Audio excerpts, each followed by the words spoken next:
নমস্কার, ভাগ্য দর্শন অনুষ্ঠানে সকল দর্শক বন্ধুদের অনেক অনেক স্বাগত। আবার কিন্তু আমরা লাইভ ফোনের অনুষ্ঠানে চলে এসেছি। সরাসরি আপনারা কথা বলতে পাচ্ছেন এবং আপনাদের জীবনের যা যা সমস্যা, জীবনের অনেক সমস্যা তো আমাদের সর্বক্ষণ ঘিরে থাকে, সে বিভিন্ন সমস্যা হতে পারে। সেই সমস্যা থেকে আপনি কিভাবে বেরিয়ে আসবেন, কিভাবে একটা পার্মানেন্ট সলিউশন পাবেন, সমাধান পাবেন, সেটাই কিন্তু আমাদের মূল এই অনুষ্ঠানের। আর যেই ব্যক্তিত্ব আমাদের সঙ্গে থাকেন তার অপেক্ষায় আপনারা বসে থাকেন, তার কারণ তিনি কিন্তু এত সুন্দরভাবে আপনাদেরকে একটা গাইডলাইন্স দেন এবং সেটাকে কিভাবে একটা সঠিক প্রতিকারের মাধ্যমে, প্রতিবিধানের মাধ্যমে একটা সুন্দর যাতে রেজাল্ট পান, এটাই কিন্তু আমাদের চাওয়া পাওয়া।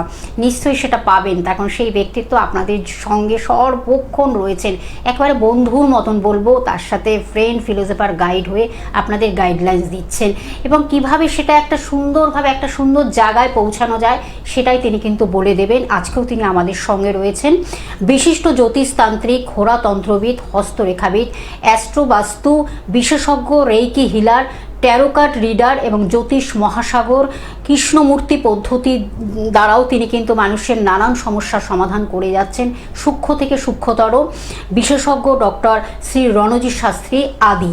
সেই মহাশয়কে যখন আমরা সঙ্গে পাই তখন কিন্তু আমাদের যেমন জানার অভিপ্রায়গুলো জেগে ওঠে, তার কারণ আমাদের প্রত্যেক দিনে বিভিন্ন টপিক থাকে, আলোচনা থাকে, খুব গুরুত্বপূর্ণ আলোচনা, একেবারে যেটা বাস্তবসম্মত, খুব প্রাসঙ্গিক, আমরা সেই বিষয়গুলো আপনাদের কাছে তুলে ধরি এবং তার থেকে আপনারা কিভাবে একটা সুন্দর একটা পজিশনে যাবেন, সুন্দরভাবে সেটা একটা সমাধানের পথ পাবেন, সেইভাবে তিনি কিন্তু আপনাদের পথ দেখাবেন। আজও তিনি আমাদের পথ প্রদর্শকের মতন আপনাদের সঙ্গে রয়েছেন ডক্টর শ্রী রণজিৎ শাস্ত্রী আদি মহাশয়। তাকে স্বাগত জানিয়ে আমাদের আজকের অনুষ্ঠানের পথ চলা। আর আমরা তারপর তো টপিকটা জানাবো, আলোচনাটি খুব আছে, গুরুত্বপূর্ণ আলোচনা। আগে আমি দাদার কাছে যাব। দাদা, আপনাকে স্বাগত অনুষ্ঠানে। নমস্কার দাদা, আজকে যে আমরা টপিক বা আলোচনাটা রেখেছি খুব গুরুত্বপূর্ণ, বাস্তবসম্মত, যেটা কিন্তু আমরা অনেকটা এর ওপর নির্ভরশীল। আমরা বর্তমানে অর্থতে যেমন একটা অর্থ পজিশনের দিক থেকে যেমন অনেকটা পিছিয়ে আছি, বা অর্থ অনেক সময় ইনভেস্টমেন্ট করি সেটার ঠিক মতন ফিডব্যাক পাই না। এরকমও হয়েছে যে বহু মানুষ আপনার কাছে আসছেন এবং তারা সেই সমস্যা নিয়ে আসছেন, আপনি কিন্তু একটা সুন্দরভাবে গাইডলাইন্সের মাধ্যমে আপনি কিন্তু একটা প্রপার ওয়েতে আপনি কিন্তু তাদেরকে একটা সুন্দর পজিশনে পৌঁছে দিচ্ছেন। তখন এই যে অর্থের ক্ষেত্রে কিন্তু আমাদের অনেক কিছু আমরা ইনভেস্ট করি, অনেক কিছু আমাদের হয়তো একটা পাওয়ার জায়গাও থাকে, আটকে যাওয়া, হয়তো অর্থ আমরা ইনভেস্ট করছি, তার ঠিক মতন তার ফিডব্যাক নেই। এবং এমনও দেখা গেছে যে বহু মানুষ অর্থ উপার্জনের জন্য প্রচুর টাকা তারা সেখানে হয়তো দিয়েছে, লগ্নি করেছে, কিন্তু তার কোনো ফিডব্যাক নেই। এই ক্ষেত্রে আপনি কি বলবেন? জ্যোতিষ, অ্যাস্ট্রোলজি কি বলছে? এই কথাটা যেটা আপনি বলছেন, এই কথাটা খুব একটা বিশাল ভাস্ট একটা ডিসকাশনের মধ্যে চলেছে। ইনভেস্টমেন্ট বলতে আমরা শেয়ার, বন্ডস, ডিবেঞ্চার জায়গাটা আসতে পারি। ইনভেস্টমেন্ট বলতে আমরা হার্ড ক্যাশকে ইনভেস্ট করি, কখনো ফিক্সড ক্যাপিটাল ট্রান্সফার করার জন্য, যেমন ল্যান্ড, বাড়িতেও ইনভেস্টমেন্ট করি, কেউ একটা দোকান করছে সেই দোকানটাও ইনভেস্টমেন্ট। আমি তাহলে একটা নর্মালি ছোট্ট ছোট্ট কয়েকটা কথা বলে দিচ্ছি। আমার দর্শকরা তো আমার অনুষ্ঠানকে প্রায় প্রচণ্ড গুরুত্বপূর্ণভাবে দেখে, তো যেটা বিশেষভাবে বলবো, ইনভেস্টমেন্ট করতে গেলে যেমন এই শেয়ার ট্রেডিং মার্কেটে ইনভেস্টমেন্ট করতে গেলে শেয়ার, বন্ডস, ডিবেঞ্চার, তার সাথে SIP, এখন বিভিন্নভাবে ইনভেস্টমেন্ট প্ল্যানিং রয়েছে।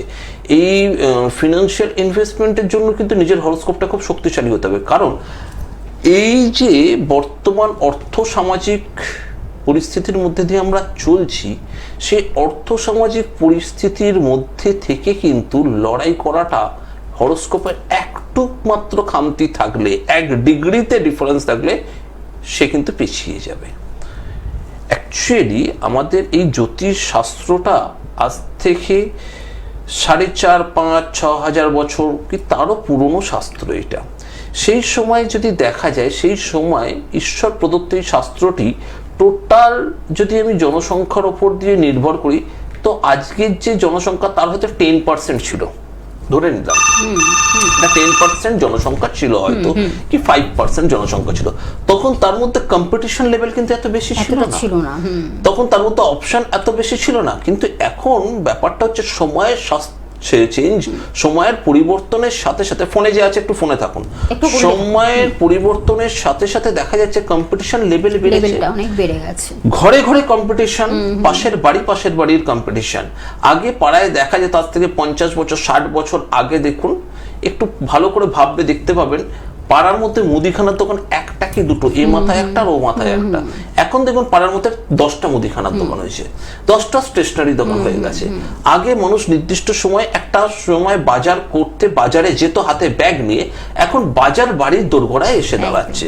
তো এই যে পরিবর্তন, এই পরিবর্তনের ফলে কি হচ্ছে, কম্পিটিশন লেভেল বেড়ে যাচ্ছে, যার ফলে গ্রহগত যে 30 ডিগ্রি মান, আগে সেই 30 ডিগ্রি মানের উপর গুরুত্ব দেওয়া হতো না। বৃহস্পতি কর্কটে বসে আছে, তোর বৃহস্পতি তুঙ্গস্থ, যা তুই সারা জীবনের মতন করে খাবি। কিন্তু এখন দেখা যাচ্ছে কর্কটে বসে কত ডিগ্রি পেয়ে রয়েছে, এই ডিগ্রির ক্যালকুলেশনটা যে করতে পারে না, সে কিন্তু বৃহস্পতির রেজাল্ট বলতে পারবে না। ডিগ্রিটা কত ডিগ্রিতে রয়েছে দেখা যাচ্ছে, একজনের 15 ডিগ্রি আর একজনের 25 ডিগ্রি। তো যার 15 ডিগ্রি রয়েছে সে কিন্তু প্রচুর টাকা রোজগার করবে, আর যার 25 ডিগ্রি হচ্ছে সেও টাকা রোজগার করবে, কিন্তু 15 ডিগ্রি থাকা 18 বছরের ছেলেটির তুলনায় এই 25 বছরের ছেলেটি কম রোজগার করবে। কিন্তু দুজনেরই বৃহস্পতি কর্কটের মধ্যে বসে রয়েছে, মজার ব্যাপার এটা। তাহলে কম্পিটিশন লেভেল যত বাড়ছে তত ডিগ্রির মাপ আসছে, চুলচেরা বিশ্লেষণ করতে হচ্ছে শাস্ত্রকে। তার সাথে সাথে আমাদেরকে সেই জন্য নির্ভর হতে হয় হচ্ছে নক্ষত্র, নক্ষত্রের সাথে গ্রহ সাবলর্ডের উপর নির্ভর হতে হয়। নক্ষত্র যেমন আমাদের আলো দিচ্ছে, সাবলর্ড সেরকম টেনে নিয়ে যাচ্ছে, এই দুটি জায়গাকে আমাদেরকে কিন্তু ক্যালকুলেশন করতে, এটাই হচ্ছে অভিজ্ঞতা। শনি জন্মচক্রে তুলা রাশির ঘরে বসে রয়েছে, সবাই জানে আমার শনি তুঙ্গস্থ, তাহলে কি সবার শনি তুঙ্গস্থ মানে সবাই কি অল্প পরিশ্রম করলেই সঙ্গে সঙ্গে রাতারাতি রাজা হয়ে যাবে? কিন্তু একজনকে দেখা যাচ্ছে তার শনি তুলা রাশিতেই বসে রয়েছে, অল্প পরিশ্রমে সে রাতারাতি রাজা হয়ে গেল। অথচ আরো দুজনের শনি একই বছর একই দিন একই সময় প্রায় পাড়ার মধ্যে 3টে বাচ্চা জন্ম হচ্ছে, তাহলে প্রত্যেক কটা বাচ্চারই কিন্তু শনি তুলা রাশির ঘরেই রয়েছে। কিন্তু দেখা যাচ্ছে ডিগ্রির হেরফের রয়েছে, সেই জন্য 3 বন্ধুর জীবন 3 রকম হলো। কম্পিটিশন লেভেলটা এই জায়গায় এসে দাঁড়িয়েছে। ইনভেস্টমেন্ট করতে গেলে, ফিনান্সিয়াল মার্কেটে ইনভেস্টমেন্ট করতে গেলে আগে দেখতে হবে বাড়ির অগ্নিকোণ, তার সাথে শুক্র এবং তার সাথে পঞ্চম ভাব, দ্বিতীয় ভাব, একাদশ ভাব তোমার হরোস্কোপের সাফল্য ভাব। এই ভাবগুলোর সঙ্গে যদি কোনো কারণবশত একে অপরের সঙ্গে কানেকশন থাকে, তাহলে ইনভেস্টমেন্টের রিটার্ন তুমি পাবে, নাহলে ইনভেস্টমেন্টের টাকা ডুবে যাবে। খুব সংক্ষিপ্ত ভাবে এটা বোঝালাম। অনেকক্ষণ ধরে একজন ফোনে অপেক্ষা করছেন। হ্যালো, কে ফোনে আছেন বলুন। নমস্কার, আমি দুর্গাপুর থেকে সঞ্জয় ব্যানার্জি বলছি। নমস্কার। সঞ্জয় ব্যানার্জি। সঞ্জয় বাবু, আপনার বিষয় কি জানবেন? হ্যাঁ, বলুন আপনার, তাহলে নাম তো বললেন, জন্ম তারিখ, সময়, জন্মস্থান। 10 ফেব্রুয়ারি 1974, 1974। টাইমিংটা বলুন। সকাল 10টা 37। সকাল 10টা 37। জন্মস্থান কোথায়? দুর্গাপুর। দুর্গাপুর, আচ্ছা। জন্মস্থান দুর্গাপুর, তাই তো? দুর্গাপুরের কোথায়? দুর্গাপুর হসপিটালে। দুর্গাপুর হসপিটাল। জন্ম বাড়ছিল রবিবার? হ্যাঁ স্যার। কন্যা রাশি, মেষ লগ্ন, জানেন তো? হ্যাঁ স্যার জানি। কন্যা রাশি, মেষ লগ্ন। এবার আপনি একটা জিনিস দেখবেন, একটু আগেই আমি যে কথাটা বললাম যে রোজগারকে কেন্দ্র করে, একটু আপনি নিশ্চয়ই আমার কথাটা শুনছিলেন একটু আগে, যেটা আমি বলছিলাম যে ফার্স্টেই দেখতে হবে বাড়ির অগ্নিকোণ আর শুক্র গ্রহ। ইনভেস্টমেন্ট মানে আমাদের শর্ট টার্ম ইনকাম গুলো দেয় হচ্ছে ভেনাস। জন্ম ছকে আপনার ভেনাস বক্রী এবং শনি বক্রী। শনি আর শুক্র বক্রী থাকলে তার সাথে কি দিচ্ছে, লগ্নের মধ্যে মঙ্গল বসে রয়েছে 7, 8, নবম স্থানে রাহু নিচস্থ, নবম দশমে রবি শুক্র দারিদ্র যোগ, একাদশে বুধ আর বৃহস্পতি। এই বুধ বৃহস্পতি সম্পর্কটা ভালো না, কম বেশি সবাই জানে। অর্থাৎ আর্থিক কষ্ট, ইকোনমিক্যাল জায়গা আপনার স্টেবল নয়, সেই দুশ্চিন্তা নিয়ে আপনি আমাকে ফোন করেছেন। হ্যাঁ স্যার, ঠিক বলেছেন। ব্যাস, এতটুকুই আমি আপনাকে বলে দিলাম। এইখানে হরোস্কোপের মধ্যে আপনার জন্ম হচ্ছে 74 সালে জন্ম। এই হরোস্কোপের মধ্যে এতগুলো ভুল এতদিন ধরে আপনি বহন করে নিয়ে যাচ্ছেন, খাটছেন, আর যে তিমিরে ছিলেন সেই তিমিরেই চলে আসছেন। একটা টাইমে উঠছেন, একটা টাইমে ব্যাক করে আবার চলে আসছেন, এটাই ঘটছে তো? হ্যাঁ।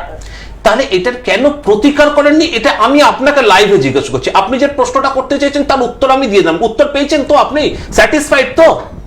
হ্যাঁ হ্যাঁ। এবার আপনি আমাকে স্যাটিসফাইড করুন, আপনি কেন এর প্রতিকার করেননি? আমি স্যার করেছি, ঠকেছি, রেজাল্ট পাইনি। খুব দুঃখিত, খুব দুঃখিত। আমি জ্যোতিষ, সেই সমস্ত ভালো জ্যোতিষ জ্ঞানী জ্যোতিষ সম্প্রদায়ের তরফ থেকে আপনার কাছে ক্ষমা চাইছি যে এরকম কিছু মানুষের কাছে আপনি প্রতারিত হয়েছেন। আমি খুব দুঃখিত, আমি হাত জোর করে লাইভ অনুষ্ঠানে ক্ষমা চাইছি। খুব প্রতারক কিছু মানুষ এসে গেছে যারা প্রপারলি প্রেডিকশনটুকু করতে পারে না। আমি হরোস্কোপ দেখে জাস্ট শুধু আপনাকে প্রেডিকশন, আপনাকে মুখেও কিছু বলতে হয়নি, এর নামই জ্যোতিষ শাস্ত্র, এর নামই শাস্ত্রের প্রয়োগ। ঠিক আছে, আমি বুঝতে পারলাম আপনার মনের ব্যথার কারণ। তবু আমি যে আপনাকে সাহায্য করতে পেরেছি এর জন্য আমি নিজে খুশি, এবং আপনি খুশি তো? আপনার প্রেডিকশনটা মিলেছে তো? হ্যাঁ স্যার, বলছি স্যার দুটো কোশ্চেন ছিল। দুটো কোয়েশ্চেন, একটা উত্তর দেবো। বলুন দুটো কোয়েশ্চেনের মধ্যে কোনটা ইম্পর্টেন্ট, তারই উত্তর দেবো, বলুন। বলছি আমি জমি বাড়ির কেনাবেচা করি, এটা আমার মূল প্রফেশন। কিছু গ্রোথ নেই। হবে না, কেন হবে না দাদা? আমি আপনাকে বলি, কিছুতেই কেরিয়ারটাকে দাঁড় করাতে পারবেন না। আপনাকে পরপর কতগুলো আমি কথা খুব শর্ট টাইমিং এর মধ্যে বলে দিয়েছি। একাদশ ভাব, যখন আমি আপনার ফোনটা ধরার আগে আলোচনা করছিলাম যে কোনো ইনভেস্টমেন্টে রিটার্ন করতে গেলে একাদশ ভাবটাকে লাস্টে দেখতে হবে, কিন্তু সেটাই হচ্ছে মূল ভাব। আপনার হরোস্কোপিক সাফল্য সর্বস্তরে শেষ পর্যায়ে গিয়ে আপনি ঝাড় খাবেন। আপনার একাদশ ভাবের কন্ডিশনটা এতটাই খারাপ হয়ে রয়েছে। সব ঠিক, কিছু টাকা পেলেনও দেখবেন সেই টাকা ফুট করাই হয়ে যাচ্ছে, কিছুতেই স্টেবল আর করতে পারছেন না। এটাই হচ্ছে তো। হ্যাঁ, বলছি স্যার ঘুরে আসা যাবে না এটা থেকে? এইটা থেকে বেরোতে গেলে আবার আপনাকে একটাই কথা বলবো, এটা হরোস্কোপ আপনি কপালে নিয়ে জন্মেছেন, এটা একটা রোগের মতন। রোগের ট্রিটমেন্ট করতে গেলে যেমন সঠিক ডাক্তারের প্রয়োজন, সেরকমই এই গ্রহগত ট্রিটমেন্ট করতে গেলে উপযুক্ত জ্যোতিষ বন্ধুর প্রয়োজন।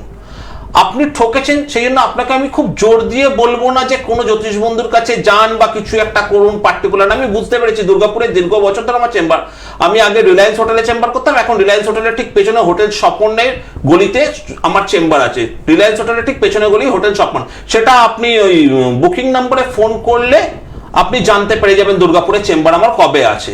ঠিক আছে, কোনো এক সময় যদি চেম্বারে আসেন আমি আপনাকে সেই বিষয়ে জানিয়ে দেবো। ঠিক আছে, ভালো থাকুন। হ্যাঁ, অবশ্যই যে বন্ধু ফোন করেছিলেন দুর্গাপুর থেকে, আপনি দুর্গাপুরেও কিন্তু চেম্বার পাচ্ছেন। তার আগে অবশ্য বুকিং করে আসতে হবে। আপনি যে সমস্যায় ভুগছেন সেটা নিয়ে কিন্তু আমাদের আজকের আলোচনা। এটা কিন্তু একটা আলোচনা দেখুন, এটা না একটু আগে কি বললাম, উনি এক কথায় স্বীকার করেছেন, উনি এই কথাটা স্বীকার করলেন যে আমি প্রচুর টাকা ইনভেস্ট করেছেন। না, ইনভেস্ট না, প্রচুর টাকা লস করে ফেলেছে, অ্যাস্ট্রোলজিক্যালি জায়গা লস হয়েছে, রাইট? এবার উনি জমি বাড়িতে ইনভেস্ট করেন।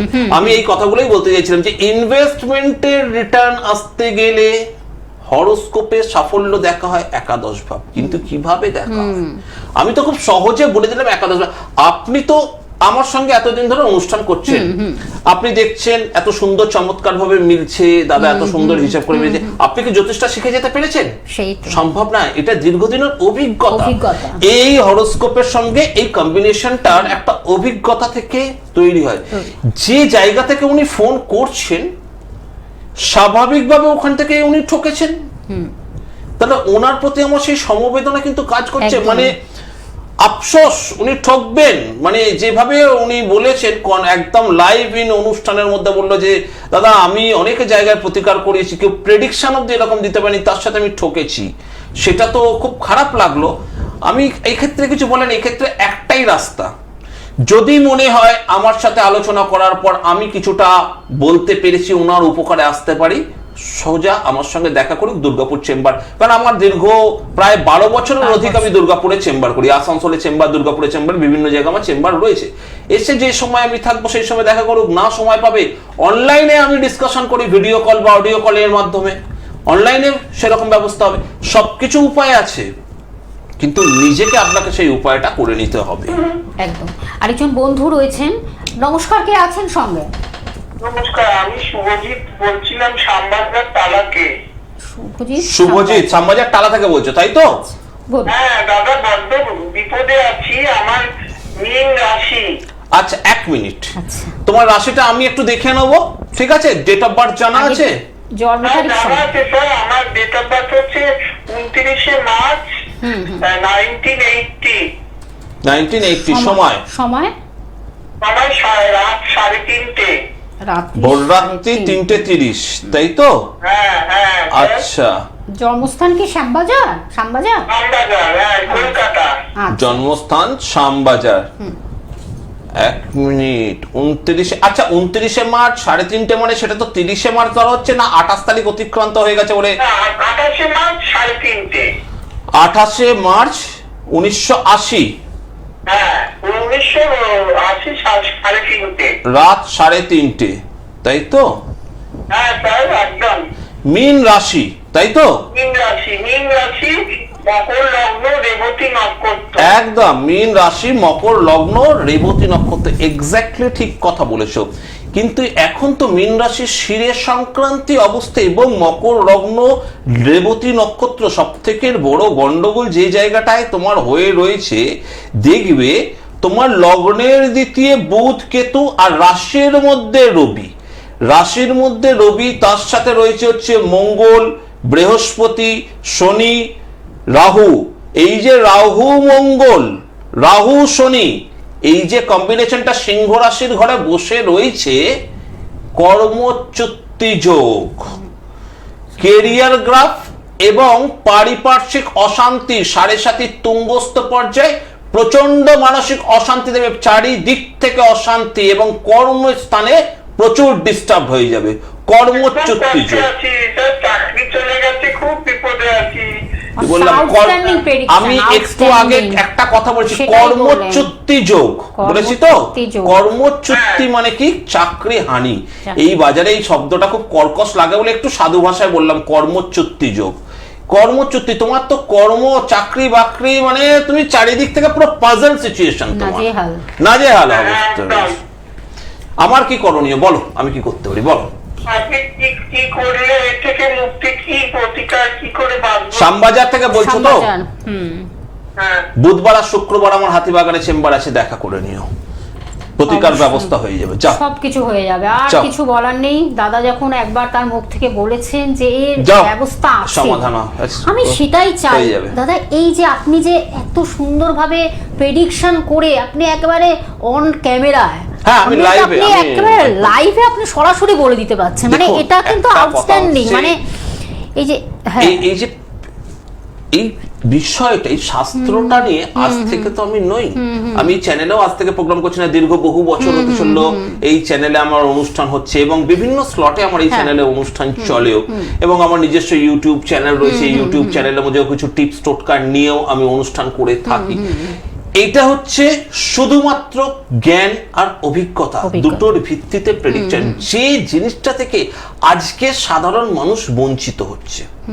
সাধারণ মানুষ শুধু চমকে, সোশ্যাল মিডিয়া আর চমক, এই দুটোতে কিন্তু আটকে যাচ্ছে। কিন্তু আমাদেরকে দেখতে হবে আসল মানুষগুলো কোথায় রয়েছে।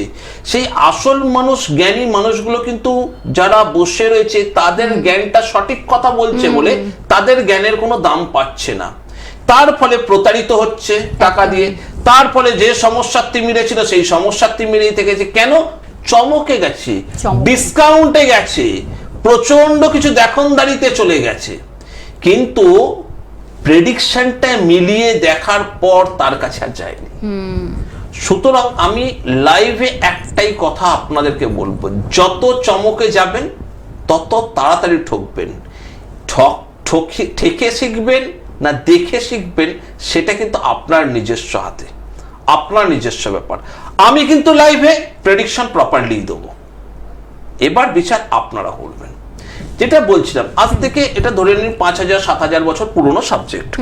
তো সেই সময় মুষ্টিমেয় কিছু জনসংখ্যার উপর এই সাবজেক্টটাকে যখন অ্যাপ্লাই করা হতো, সমস্ত কিছু জানতে হবে যে সময়ের সাথে সাথে কেন চেঞ্জ হচ্ছে।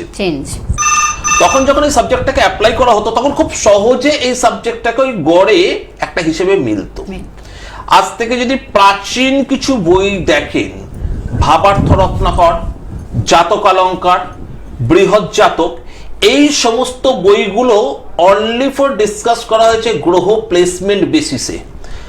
মেষ রাশির ঘরে মঙ্গল অবস্থিত, বৃষর ঘরে শুক্র অবস্থিত, এই রকম কিছু কিছু প্লেসমেন্ট দিয়ে একটা যোগ উল্লেখ করে আলোচনা করা হয়েছে। তখন কিন্তু নক্ষত্রের ওপর গুরুত্ব যৎ সামান্য দিয়ে আলোচনা করে টপিকটা বেরিয়ে গেছে। চিত্রা নক্ষত্র জন্ম এরকম বৈশিষ্ট্য, অশ্বিনী নক্ষত্র জন্ম এরকম বৈশিষ্ট্য, নক্ষত্র স্বরূপ লিখে জাস্ট বেরিয়ে গেছে। কিন্তু এখন বর্তমানে এতটাই কম্পিটিশন।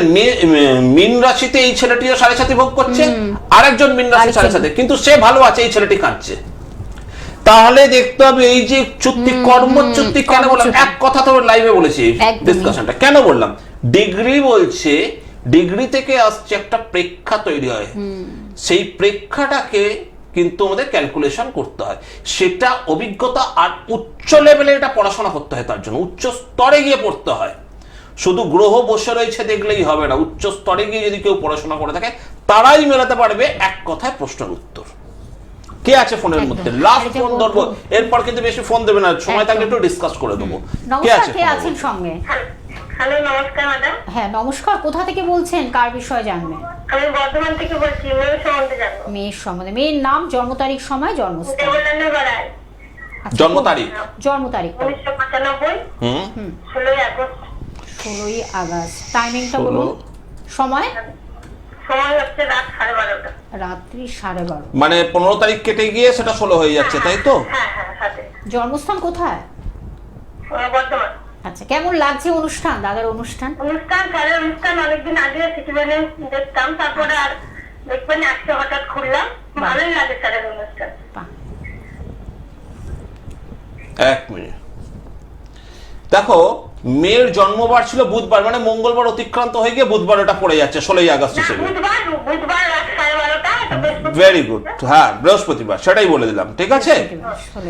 এবার মেয়ের হয়ে যাচ্ছে কি, মেষ রাশি, জানো তো, বৃষ লগ্ন, অশ্বিনী নক্ষত্র, এটা নিশ্চয়ই জানো।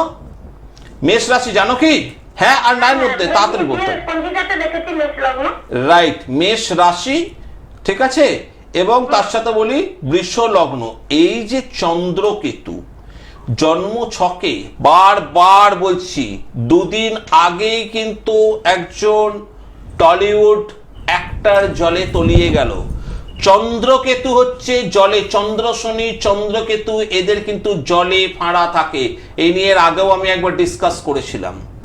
চন্দ্রকেতু কিন্তু খুব বিঘ্নিত। এই চন্দ্রকেতু আর লগ্নের সপ্তম স্থানে বৃহস্পতি, এই মেয়ের বিবাহিত জীবন হবে কিন্তু খুব প্রবলেমেটিক। বিবাহের স্থানকে কেন্দ্র করে এই সপ্তম ভাবটা কিন্তু খুব ডিস্টার্ব করবে। তার সাথে কি 1 2 3 4 5 পঞ্চমে মঙ্গল, ভৌম দোষ যুক্ত। কেরিয়ার গ্রাফ, বিবাহিত জীবন, এই দুটোকে নিয়েই মেয়ে কিন্তু টালমাটাল কন্ডিশনে চলছে। কি না? হ্যাঁ আর না? তাহলে আর কিছু বলার নেই। ফোন নাম্বার রয়েছে, বুকিং নাম্বার রয়েছে 9874110320 একটি নাম্বার, এবং আরেকটি নাম্বার 8276853043। বর্তমানে থাকেন যখন, আর একদম সময়টাকে নষ্ট করবেন না প্লিজ। দাদা একবার যখন বলে দিয়েছে, সমস্যা নানানভাবে সমস্যা জড়িয়ে রয়েছে এবং সমস্যা আরও আসবে লাইফে, তার জন্য কিন্তু সঠিক প্রতিকারটা ভীষণ ইম্পর্টেন্ট। দাদা বলে দিয়েছেন কলকাতাতে আপনারা চেম্বার পাচ্ছেন, বর্ধমানে যে বন্ধু ফোন করেছিলেন বর্ধমানে পাচ্ছেন, দুর্গাপুরে যে বন্ধু ফোন করেছিলেন দুর্গাপুরে পাচ্ছেন, আসানসোলে পাচ্ছেন, পুরুলিয়াতে পাচ্ছেন, সিউড়িতে পাচ্ছেন, মেদিনীপুরে পাচ্ছেন, কৃষ্ণনগরে পেয়ে যাচ্ছেন চেম্বার, নদিয়া কৃষ্ণনগর, মালদহে পাচ্ছেন, শিলিগুড়িতে পাচ্ছেন, কোচবিহারে পাচ্ছেন, ত্রিপুরাতে পাচ্ছেন। এছাড়া দূরের বন্ধুরা যারা আসতে পাচ্ছেন তাদের জন্য তো অনলাইনে প্রেডিকশনের ব্যবস্থা রয়েছে, ভিডিও কলিংয়ের মাধ্যমে অনেকটা সময় দিয়ে তিনি কিন্তু আপনাদের সঙ্গে থাকবেন। অবশ্যই তার জন্য কিন্তু আপনাদের যোগাযোগ করতে হবে ফোনের মাধ্যমে। একদম শেষ প্রান্তে চলে এসেছি দাদা, শুধু একটাই কথা বলবো শেষ প্রান্তে, কিছু আর বলার নেই, বারবার ধরে বলবো, কিছু পোস্টার বিজ্ঞাপনে রণজিৎ শাস্ত্রী নাম দেখে মানুষ বিভ্রান্ত হচ্ছে, তারা ভাবছে আমি সেই রণজিৎ শাস্ত্রী বলে এবার কিছু টাকা পয়সা ইনভেস্টমেন্ট করে বলছে তা দাদা জানেন তো আমি গিয়ে একটু ঠকে গেছি, এ হয়েছি। সেটা বলবো পোস্টার বিজ্ঞাপনে বিভ্রান্ত হবেন না। পোস্টার বিজ্ঞাপনের সাথে আমার বুকিং নাম্বার মিলিয়ে দেখবেন, যদি দেখলেন বুকিং নাম্বার পোস্টার বিজ্ঞাপনের সাথে মিলছে না, তাহলে সেই রণজিৎ শাস্ত্রী আমি নেই, অন্য কেউ। ব্যাস, এবার বিচার করার দায়িত্ব আপনার। পোস্টার বিজ্ঞাপনে বিভ্রান্ত হবেন না। আর যারা যেখান থেকে ফোন করছেন তারা তো আমার চেম্বারে পেয়ে যাবেন, চেম্বার না হলে অনলাইন পেয়ে যাবে। আমি ব্যবস্থা সবাইকেই করে দেবো, চিন্তার কিছু নেই। সব রকম ব্যবস্থা রয়েছে, আপনাদের আসতে হবে, বুকিং করে আসতে হবে। অবশ্যই বন্ধুদের একটাই কথা বলা, সমস্যা থাকবে, সমাধানের পথও রয়েছে, 100% সমাধান। কিন্তু আপনাদের যোগাযোগ করে আসবে। তন্ত্র জ্যোতিষ কিন্তু আপনাদের সঙ্গে সেইভাবেই পথ দেখাচ্ছে এবং 100% রেজাল্টটা কিন্তু আপনি পাবেন। একদম আমাদের সময় শেষ, পরবর্তী লাইভ অনুষ্ঠানে আবার আমরা ফিরে আসছি। দাদা আপনাকে অসংখ্য ধন্যবাদ জানাই দর্শক বন্ধুরা আমাদের সঙ্গে থাকার জন্য। নমস্কার।